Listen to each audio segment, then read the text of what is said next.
Welcome to Furman Penipahan Channel. Ceramah Rocky Gerung ya.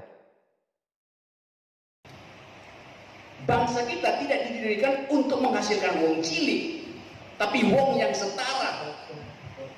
Itu poin pertama, poin paling dasar yang membuat kita gagal untuk menghasilkan demokrasi hari ini. Jadi keadaan itu yang tidak bisa diucapkan oleh rakyat, karena rakyat dari awal tidak dididik untuk berpikir setara, tidak dibisikkan untuk protes. Itu yang terjadi. Kenapa kekuasaan menjadi arogan di tingkat elit eksekutif maupun di tingkat legislatif. Sekarang kalau reformasi itu adalah upaya kita untuk menghentikan kultur feodal di dalam parlemen. Tapi sekarang kultur itu tumbuh lagi justru oleh partai-partai besar. Dulu kita dorong semua elemen oposisi masuk ke parlemen supaya bikin perubahan kebudayaan, kultur politik. Ini maksud Rocky Gerung ini yang mengatakan dulu kita dorong para oposisi untuk masuk semua lini ya, semua elemen di dalam partai politik itu barangkali maksudnya adalah angkatan 98 ya, atau aktivis 98 yang ketika itu berhasil menggulingkan kekuasaan Soeharto ya, 32 tahun itu. Mereka dulu adalah peminta-minta suara rakyat. Anggota DPR itu adalah peminta-minta suara rakyat, pengemis suara rakyat. Kalau itu kampanye dia, pilih saya ya, tolong pilih saya, saudara-saudara. Itu senang saya itu. Konsep itu harus sering disampaikan bahwa memang para DPR itu memang pengemis itu. Tapi nggak tahu kenapa setelah mereka dipilih, mereka menjadi tuan gitu, menjadi seperti raja yang tiba-tiba memiliki kehormatan yang sangat tinggi. Luar biasa. Itu logikanya seperti apa? Ayo kita dengarkan Rocky Gerung. Nanti saya perjuangkan.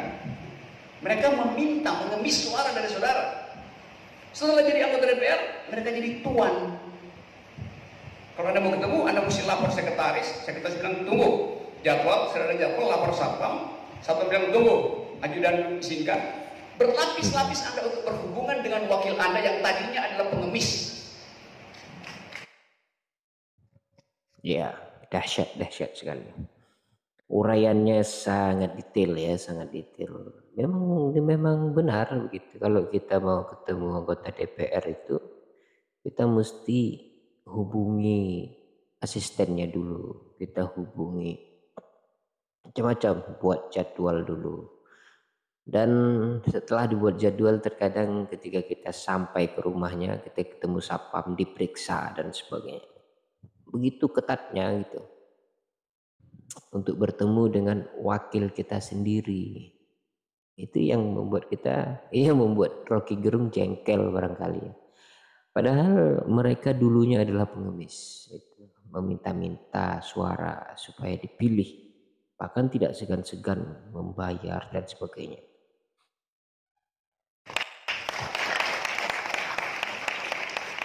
Dalam bahasa Inggris, wakil rakyat itu disebut sebagai watchdog, anjing penjaga. Kenapa dipenjaga? Karena dia menggonggongi maling. Menjaga rumah saya, anjing itu menggonggongi maling. Potensi maling dalam demokrasi adalah kekuasaan.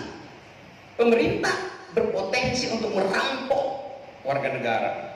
Karena itu Lord Acton bikin dalil, power tends to corrupt and absolute power corrupt absolutely. Oleh karena itu diperlukan pengawas, namanya DPR, pengawasan. Di dalam metafor disebut sebagai watchdog. Jadi anggota DPR adalah anjing saya untuk menggonggongi pemerintah. Itu logikanya. Bahkan, yes, ini.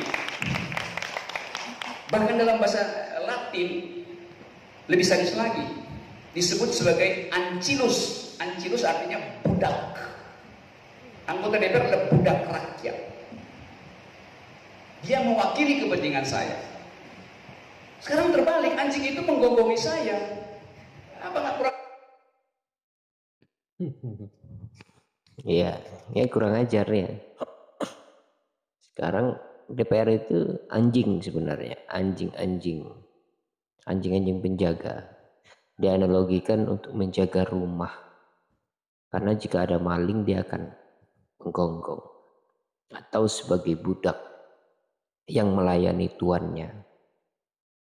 Tuannya siapa? Ya rakyat. Rakyat bukan wong cilik ya, rakyat.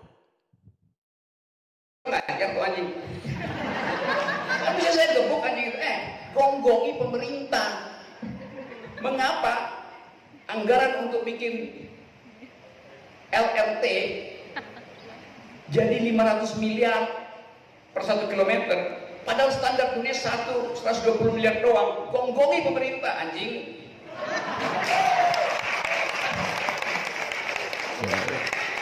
Anjingnya diam. Lalu bagaimana otaknya itu terbalik-balik cara kita menyelenggarakan demokrasi itu? Itu keterangan pertama tentang kekacauan di dalam konsep berbangsa dan berdemokrasi itu yang ingin kita revisi hari ini, mulai dari sini dan untuk selamanya. Jadi itu keadaan kita, keadaan terakhir dari kondisi demokrasi kita. Nah, yang kedua, dari tadi kedua terus ya.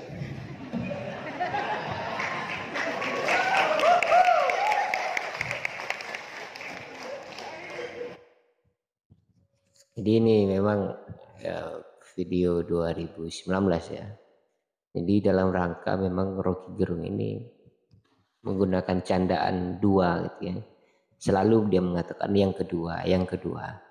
Itu maksudnya adalah Prabowo Subianto itu kan. Yang ketika itu sedang melawan Joko Widodo yang nomor 1 dalam Pilpres 2019. Oke, kita lanjut. Yang kedua, perintah konstitusi.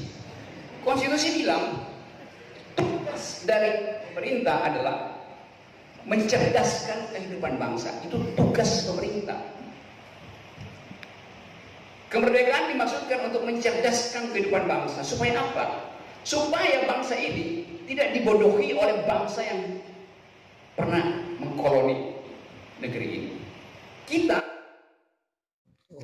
itu tugas utama bangsa ini, tugas utama pemerintah dan bahkan setiap orang yang ada di Indonesia. Tugasnya adalah untuk mencerdaskan bangsa agar tidak dijajah kembali oleh para koloni gitu ya.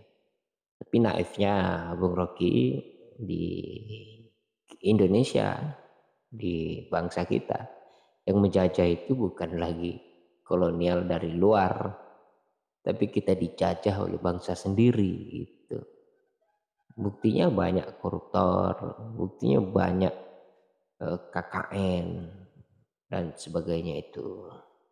Maka narkoba gampang keluar masuk di Indonesia. Pasti keluar masuknya melalui orang-orang dalam juga kan gitu ya. Lanjut Bung. dikolonisasi karena dungu. Karena itu kita dikuasai. Karena itu kemudian ulang akal sehat itu, cerdaskan kehidupan bangsa. Artinya buat narasi yang bermutu.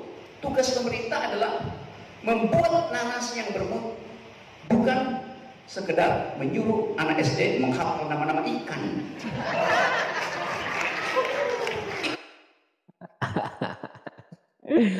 Bukan sekedar menyuruh anak-anak SD menghafal nama-nama ikan. Ini sindiran untuk Joko Widodo ya dari Rocky Gerung. Barangkali itu dulu, nanti kita lanjutkan sesi selanjutnya.